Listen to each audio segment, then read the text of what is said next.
Just going to go through a glute stretch.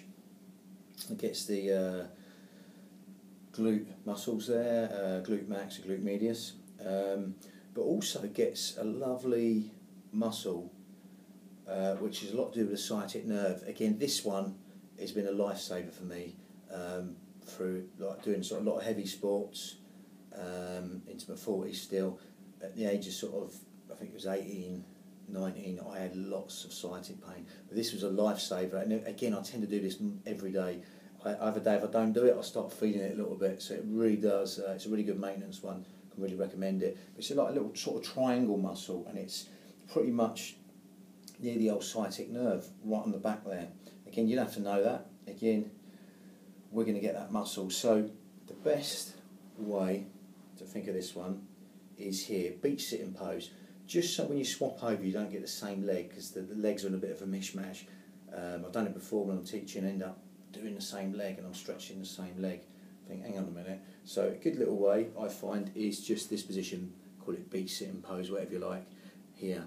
So all you're going to do from here is just take this leg back here, and then you're just going to come over to this lead leg.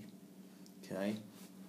Again, optional from here, and come forward a little bit, how far you take this leg forward. As long as you don't feel it on the knee, okay, you want to feel it on the glutes. You feel it on the knee, come back with a foot. You want to square up over the hips here, and that's a lovely piriformis stretch there, and the glute max and glute med there. But again, mainly piriformis, that one's a lovely piriformis one. Again, and this is great for sciatic nerve problems, etc. But when you come back, just come to this position again and then swap over. So all you do is just from here swap over to this side to get the other leg, because you end up thinking, oh God, what leg have I done? Here, and then we come back here to get the other side. Okay, thought I'd go through that because I've got muddled up myself, and you might have a lot better coordination with me, things like that. But same deal again. Again, lengthen out through the shin as much as you like, and square up over the hips. If you feel it too much in the knee, don't go there. Bring that foot back. Okay. Even here is another thing to go through, which is a muscle you don't talk about. Even sitting in this position is a really good posture position. I've seen it used in Feldenkrais, stuff like that, movement-based stuff. But this position is getting the sartorius muscle here. Again, one of the sort of longest muscles there, sartorius. Not talked about a lot, but it's a really good posture muscle to get again. This position is still good, even here, before sort of coming over to here. There's lots of sort of stretches you can get from here, sort of mermaid stretches. Gets these obliques here, when you're thinking of lengthening through the little finger, all the way down to the hip there, reaching over. But again, maybe support yourself here, don't sort of force anything. Do it on the exhale, nice slow exhale. But again, you can get this both ways if you like. And then you come over, like we just did, towards this leg here. So again, there's a lot of very good posture muscles we're releasing here. Again, the level up for that is generally the pigeon pose, Ragasana, the pigeon pose. Now, again, if you can get it, if you can't, no worries. Even if you can do the pigeon pose, I think it's still good to do this one, so I find different areas it stretches. Okay, but the pigeon pose is slightly advanced. You take that back leg back. Now again, optional, I'll show you that way, you can tuck under that toe, and there's not much this one isn't getting to. If you square up the hips, come high on your fingertips, and move around a little bit there, and again, gather in, and be proud across the collarbone. Headlights on your hips, not searchlights, facing the front, high on my fingertips.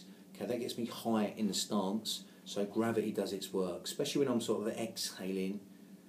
Again, it allows gravity to melt me down into this posture. I'll do that sideways on. You can either have the foot sort of long here, or tucked under to get the calf muscle as well. And like I say, it's getting the hip flexors here. Again, if you've got the toe tucked under, it's getting these gastroc muscles here, the calf muscles basically. And again, getting this olopsis, ilicostus here, and again, just from here, you come high on the fingertips. Again, lower back's getting released as well, but don't hyperextend the back, okay? Don't jam anything back, gather in. You can also come here, down, but again, when you're up here, it really good thing to do. Obviously you do both sides, but I'm going to show you on this side anyway. I've just improvised with a few pillows and that, but say you've got a few pads, maybe 6, 3 each side. Let's say it's 2. Again, a couple of pillows here. This is going to get you high in the stance. Imagine these are like yoga pads. Okay, it's hopefully not like them, but you're getting high in the fingertips here, and you're coming up in the stance. That's going to get you very high in the stance. You stay here for a bit, then you exhale, and take a block out each side. So if you've got 3 blocks there, you're going to be going down through the layers. Okay. Again, on the next exhale, you take the next block out each side. And then on the next exhale, obviously you'll be doing a bit slower than this. You're edging down through the layers. So you end up here on the fingertips again. Then you breathe in and exhale on towards the palms. So you're just edging down through the layers with this one. Breathing in and then exhaling down again.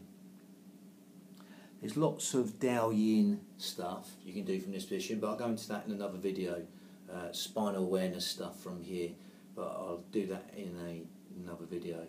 But yeah, there's, like I say, this one, there's not much you're not getting to basically. There's so many muscles you're using, and again, with a lot of people, it's hard to get them to stretch anyway, especially at the end of their session. So I say do any one of them 2, or if you do them 2, them piriformis ones, there's lots of other muscles you're releasing, the abs, again, slightly extending the lumbar region of the back there, the hip flexors. There's not much you're not getting to, so you've got a lot of muscles in one go. So even if you do that one stretch, at least you've done that one stretch, because I know a lot of people hate stretching, especially at the end of your session. That's when, or say at the end of your gym session, that's when it's really important to stretch. Again, I'm not massive on static stretching at the beginning of the session, because the body tends to sort of cool down a little bit, and then people go in with the attitude they're still warmed up. So if you do, just be aware of that, or have a re-warm.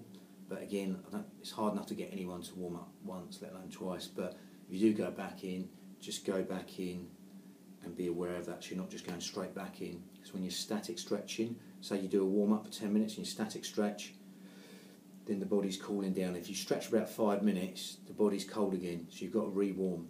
So it's something to be aware of. Lovely.